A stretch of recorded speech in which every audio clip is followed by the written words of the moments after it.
Hello mayam ngasidi asi poche ngaudoini chana ga ko ado mayam si poche khangnaba mi jawbra maming di khangdeba ko adugane aigi husband yam chatina pame aduna magi nungdang da chana se tingame ba ko chana tinga ngaudoini mana ngaudoini aidi heisu heite chadabani na ko ado nungdang da si poche chu khatang khatang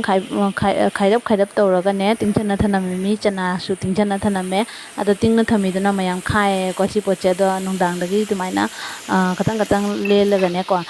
tingna thammadi kena tawde na hayaba ne khade na hayaba ado ingon da picture bagi tamakta masi joton se tawhine ba ko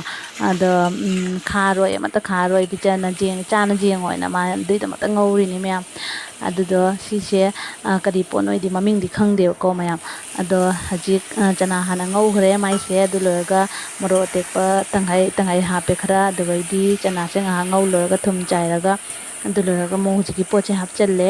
ado hapchallaga machu morok asuba jira khara hapirani aduga thum hapaga aduga dumaina ngaudoini myam jemisi mayam siga leireba ko maise ngauba loire ngaubadi ngatang taneba ko ado yam satina haurami asengbaidi khadeba ko ado aidi pochidi du ama hinaba wali aduga chana se na lauraga chare ado khadi amta khadeba ko mayam ado mayam chu chana bara dum comment tobiro oba chanai chana den haibado ko ado aigi husband yam satina pamna chacha harponi si poche ado mayam loire siga leire ado ngasigi di mayam matang siga loisalage yam short video ni mayam support